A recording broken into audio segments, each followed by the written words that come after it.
Hey, this is CJ. Welcome to Retro Rundown. We're all about the awesome 80s, pop culture, movies, music, and so much more. Tonight, we have the awesome Crystal Smith on the show with us. So stick around. Right after this quick commercial break, we'll start the rundown.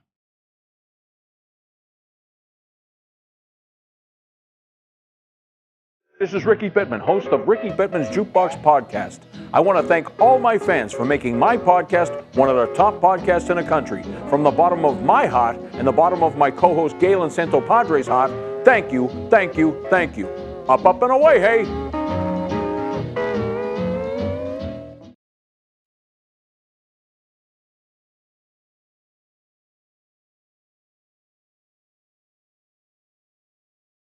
Hey, we're back. This is CJ, and welcome back to the Retro Rundown.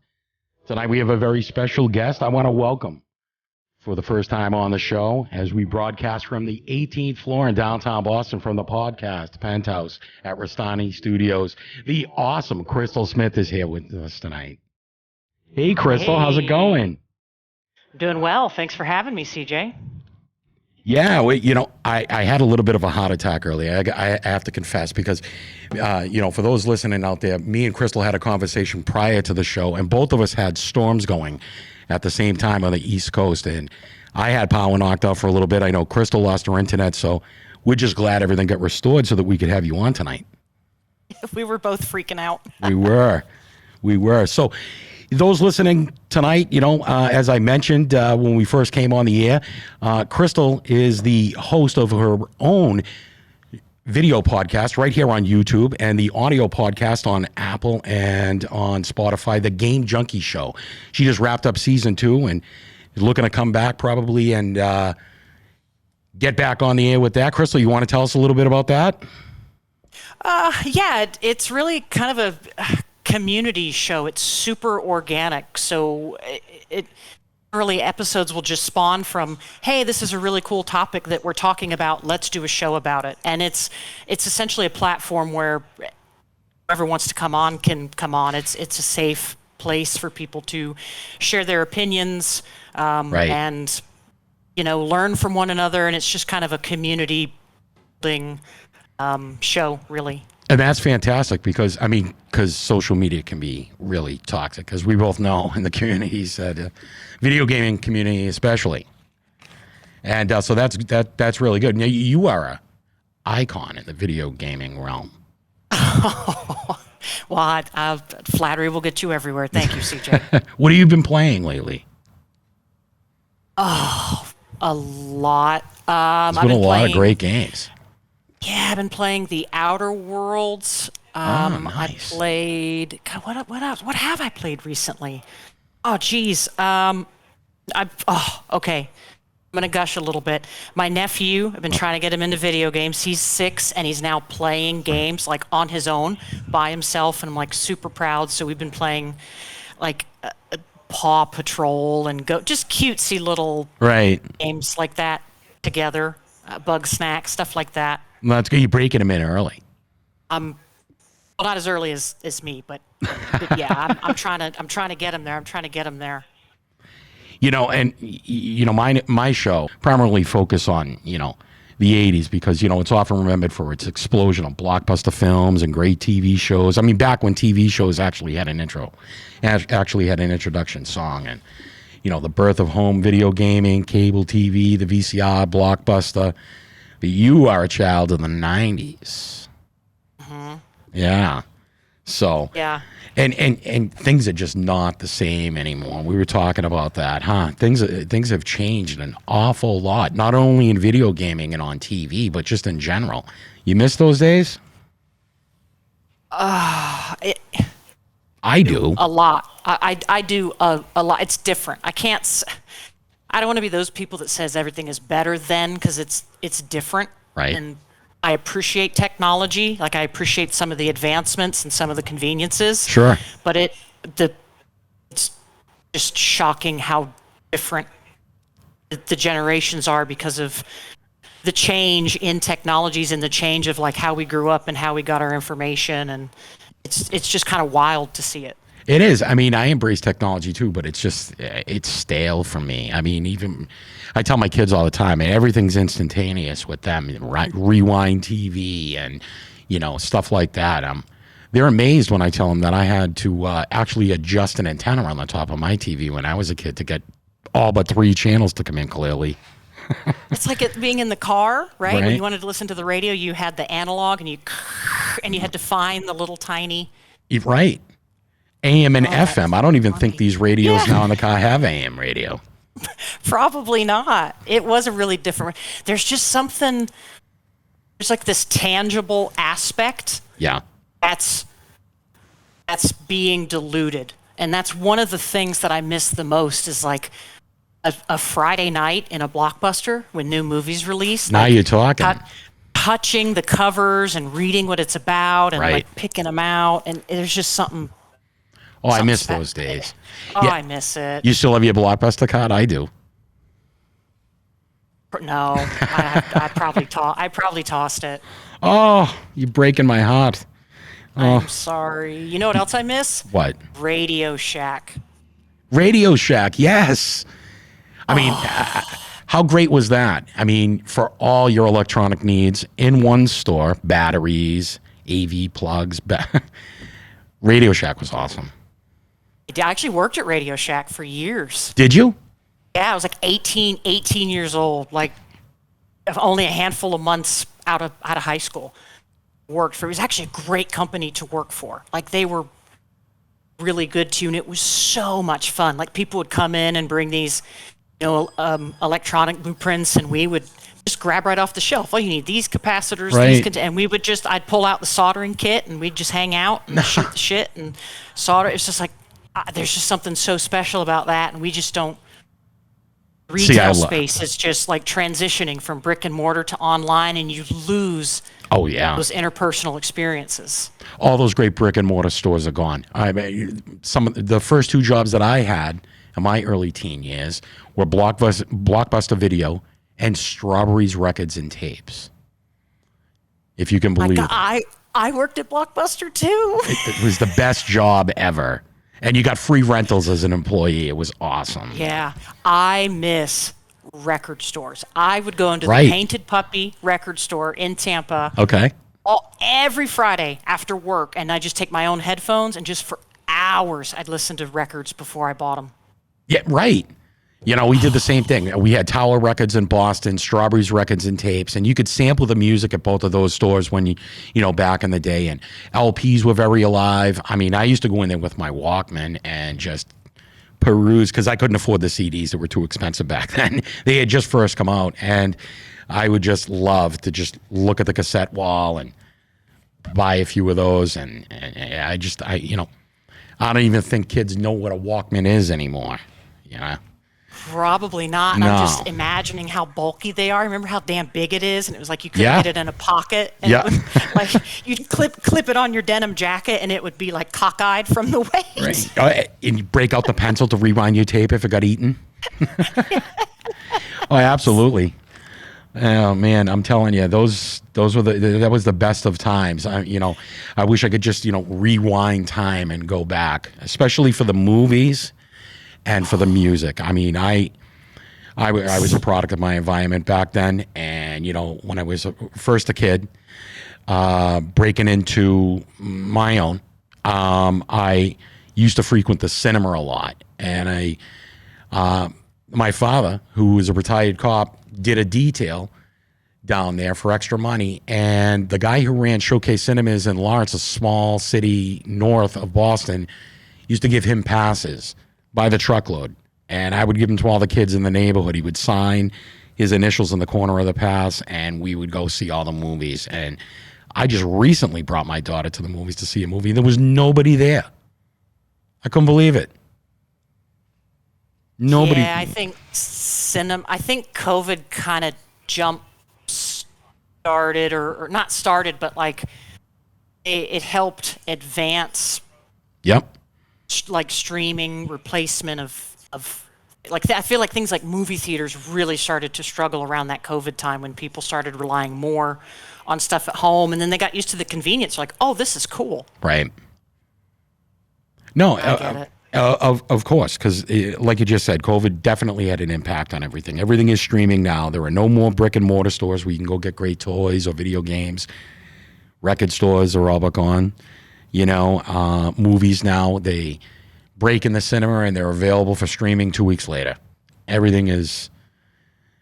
I'm just hoping society rebounds and kind of curtails its way back to the way things were a few hours ago,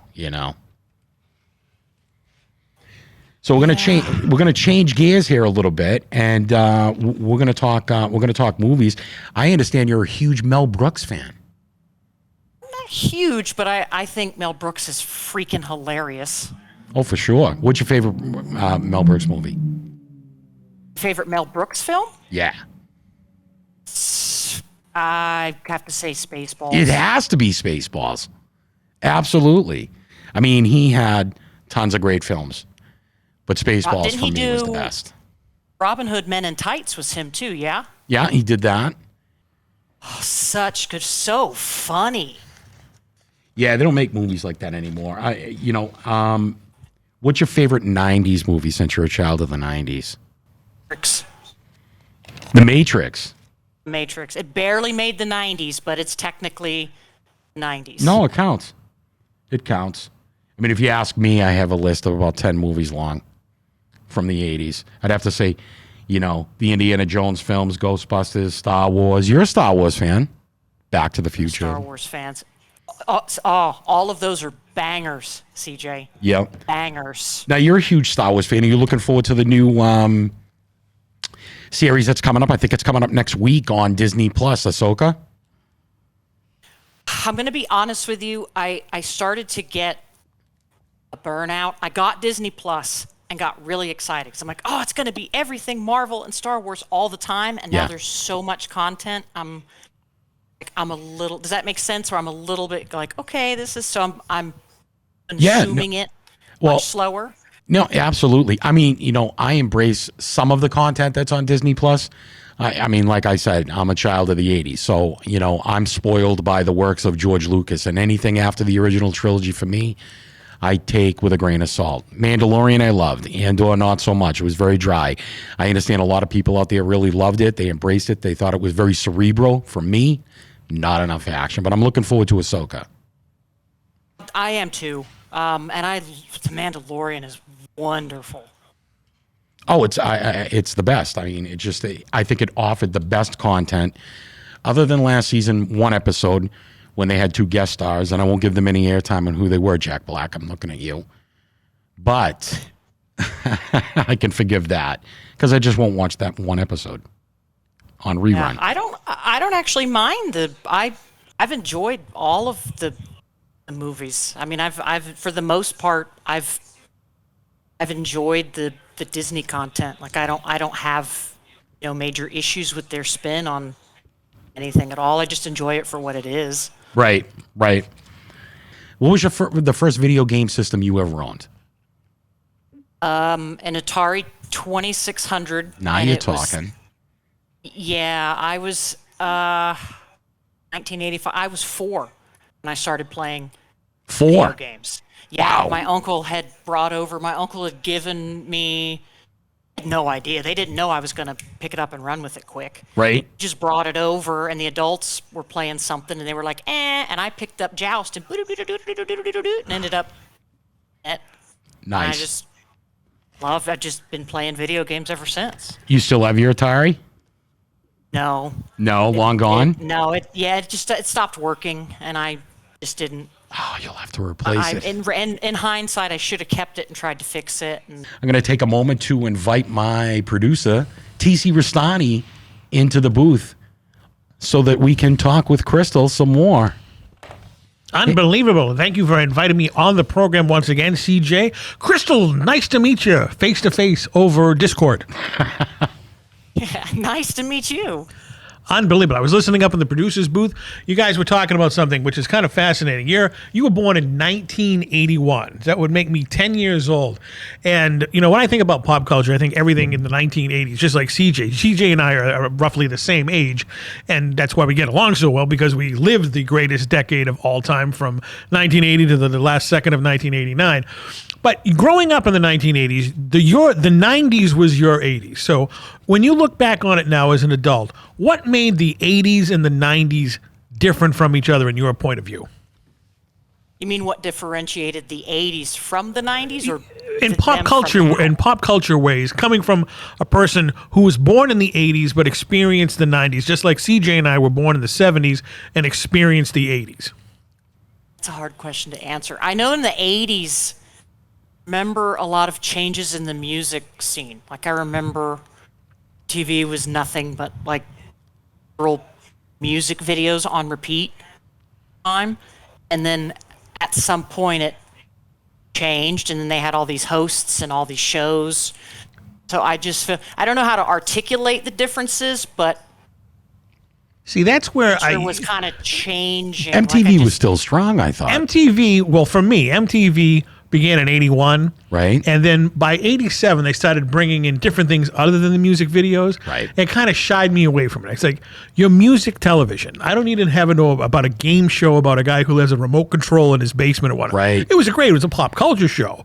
But this is music television. It's right. MTV. It's not MTV plus remote controls and all these other crap that they brought in. So once they Right. started bringing all that accoutrements in, I shut it off.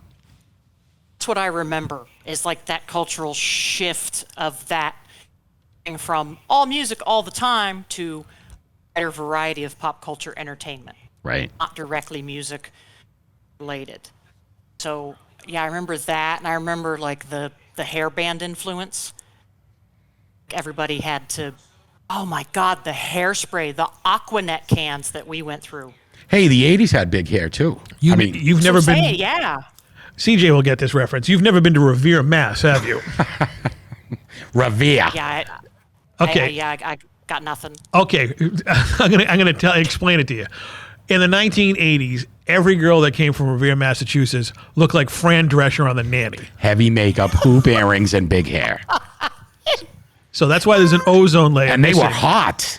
They were, but there's an ozone layer still missing over the city of Revere. It's so true. The cans of frickin', and it was always Aquanet brand.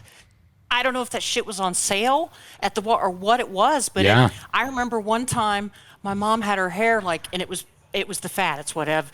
Where they're cutting their hair short and getting these little spikes.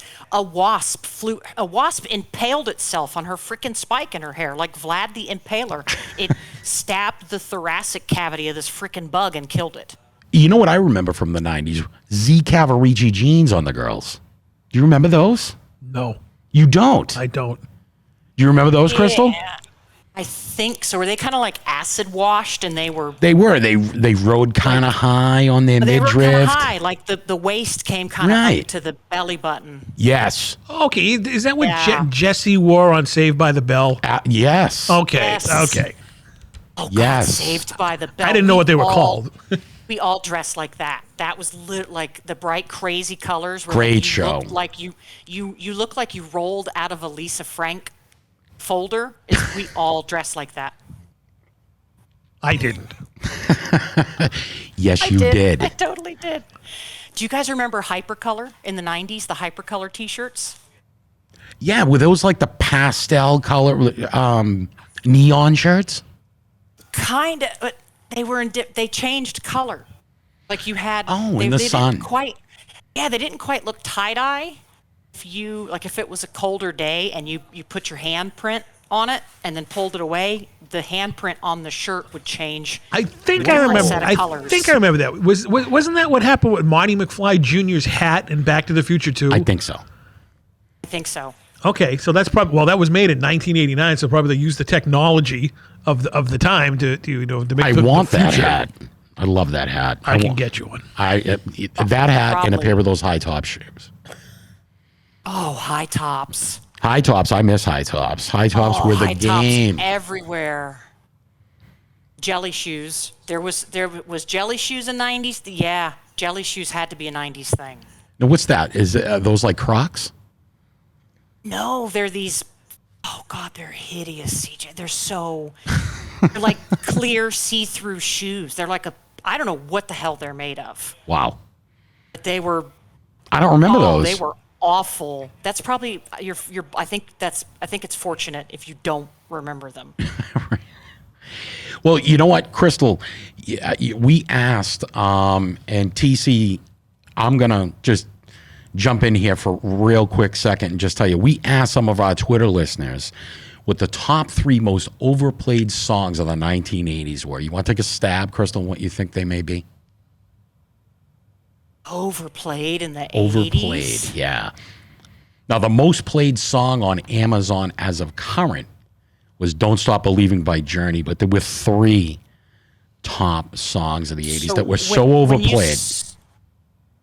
When you say overplayed, do you mean people heard them too much or people thought the music wasn't as good as it reviewed? So you're not saying underrated, you say what did they play too much? I think the song was just saturated so much on the radio and played everywhere and probably played at proms and high school dances that people were sick of them. And actually, one of these songs I love still to this day, so I don't care if it's overplayed.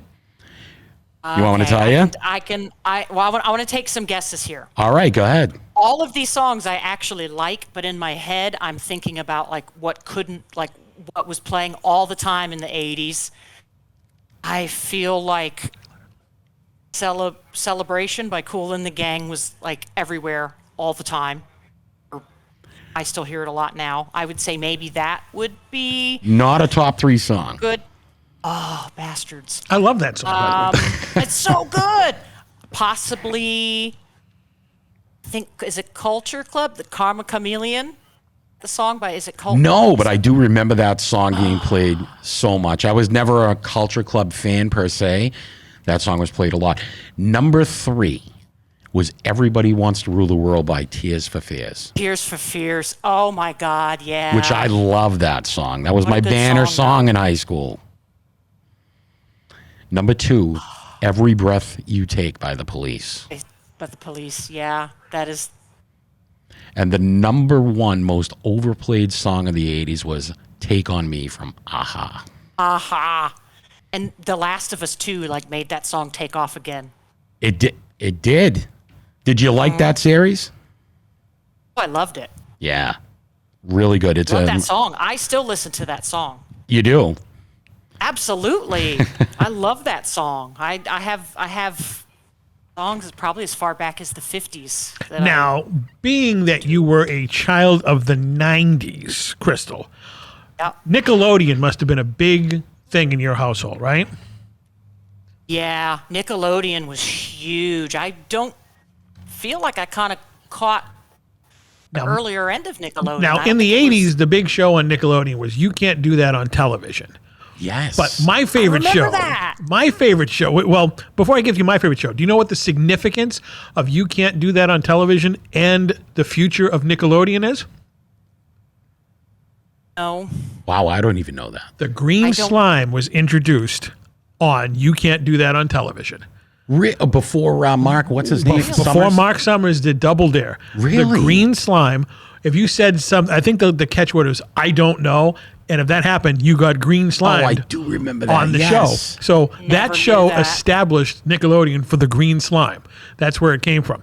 But my favorite show on Nickelodeon was a show called Hey Dude. Do you remember that? Yes. About the Dude Ranch? Do.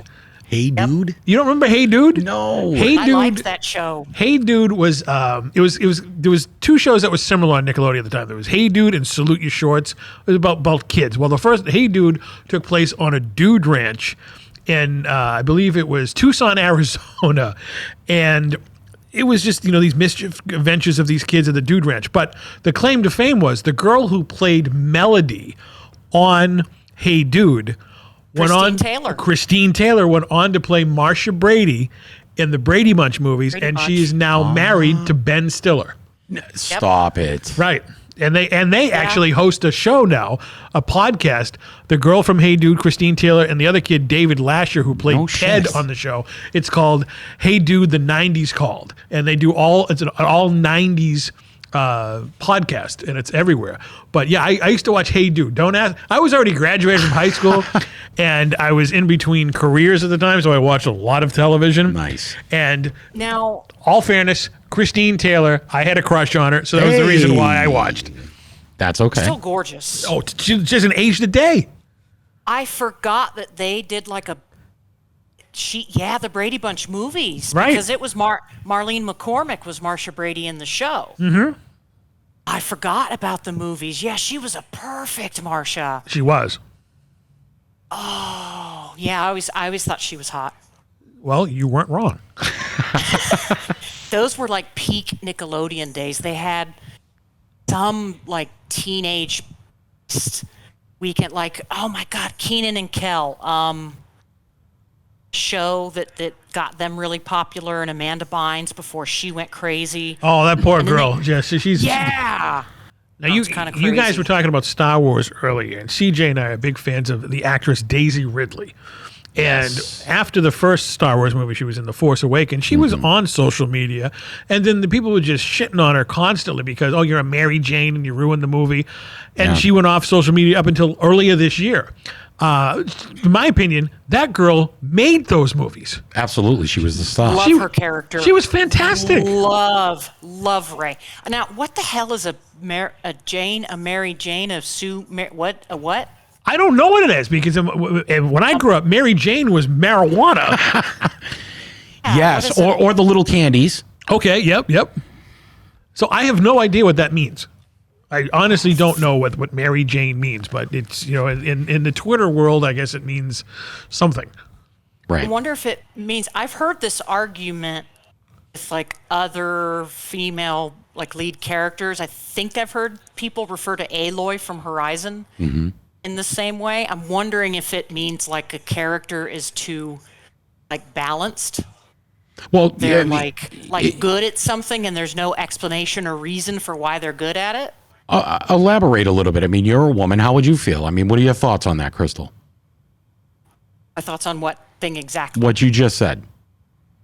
Well, I think it's kind of ridiculous. Like, everybody's different. Some people just naturally have, like, literally that's what the Force is. It's a midichlorian rate. You're just blessed with it genetically. You don't have to explain it. It's genetics. Like, why are some people tall?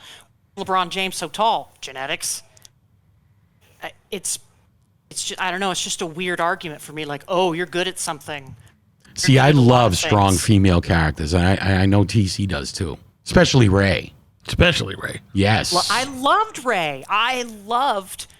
Absolutely loved her character. I love that she was just this unassuming, like she didn't even know what gifts she had until she was put into a position where she was forced to use it, and I think that's really special development. I loved her character. Right, and I think the problem is a lot of newcomers to Star Wars. And, I mean, if you look at it, sure, Mark Hamill and Harrison Ford were huge stars in the original trilogy, but so was Carrie Fisher. Okay, I have to admit, my entire, growing up, always Carrie Fisher. Absolutely. Always. Carrie Fisher and Stevie Nicks. Stevie Nicks. Oh my God, Stevie Nicks. Yes. Stevie Nicks and Carrie Fisher. Fleetwood Mac fan, huh? I love Stevie Nicks. Now, what made you a fan of Carrie Fisher? Was it her acting or was it her personality? What made you a fan? I love the way that she.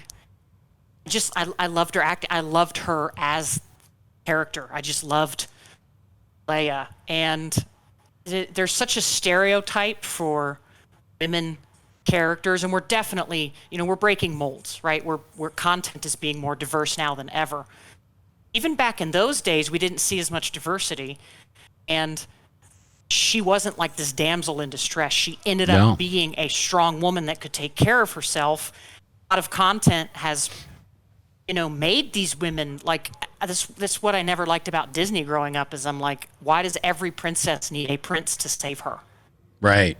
And that's exactly what George Lucas said when he wrote Star Wars. He wanted a princess in that film, and he didn't want her to be wearing a skirt. He wanted a strong female lead. She was like a badass princess. She ended up being a freaking Jedi. Like, she was just so awesome. And then outside of the character, you know, she struggled with alcoholism, but the way that she approached it, always felt was very mature. She was very vulnerable. She talked about it a lot. She was actually funny as hell. Like, the real Carrie Fisher's hilarious. Did comedy tours and stuff. But I respect somebody that's really vulnerable about, you know, their issues, and they don't try to hide. And like, we see that all the time on social media. Like, people don't have perfect lives. They're just showing you the good shit. Right. She wasn't afraid to be like, hey, this is my bad shit. And right. It's not healthy for you. And, you know, it's okay to struggle because I'm struggling too. Like, we need that. Right. I would have loved to have met her. I think TC has met her. Got her autograph. I did. In 1995, she did a book signing in New York City. I took the Greyhound bus down and waited in line for a couple hours. And she was exactly the way you just described it, Crystal. She was a funny person. She's very funny. I don't know if a lot of people know that. So once again, Crystal, can you give us all the information of how we can find you on social media? If you do the thing, the artist formerly known as a Bluebird, they're calling that app X these days. On the X or the Instagram, my handle, tag, username, whatever it's called, the thing that comes after the at, is C Smith Shine. So, like, you know, the letter C for Crystal. I had to make that up in like 2 minutes because I went to this conference years ago I was speaking at, and they're like, oh, you have to have a Twitter to enter for whatever marketing reason. I'm like, right. Oh, crap. Are you going to stay on Twitter, so Crystal? Yeah, I don't imagine I'd shut it down or deactivate, because there's still a lot of good people there, but I'm definitely not happy with how it performs with all the changes. Tons. It's okay. Tons. So many weird changes. There are, but you know something? The video gaming community, the movie community, the pop culture community have a lot of great people in them. Amazing. And one of those good people is C. Smith Shine. Right here, Crystal. Absolutely. Listen, Crystal Smith was our guest tonight on the Retro Rundown. I'm CJ. We'll be back right after this. What's going on, everybody? It's the VG Mobster here, and you were listening to the Retro Rundown with CJ. Do you love seafood? Hi, I'm Captain Dave Marciano, and I want to invite you to check out our new website, angelicaseafoods.com. Now you can get fresh local seafood shipped overnight from Gloucester's fishing families to yours. angelicaseafoods.com, the finest, freshest seafood New England has to offer. From the boat to your door, get Angelica Seafood's premium seafood, sustainably caught and packaged at angelicaseafoods.com. Hey, this is CJ, and we're back on the Retro Rundown. I want to take another moment to thank our very special guest, the awesome Crystal Smith, who was a pleasure to talk to tonight in the studio. And let everybody know, a reminder, you can check us out on social media at retro_rundown. You can find our guest, Crystal Smith, at C. Smith Shine on social media. Thanks for coming on, Crystal. I want to thank TC for having me in the booth. And we'll see you next time on The Rundown.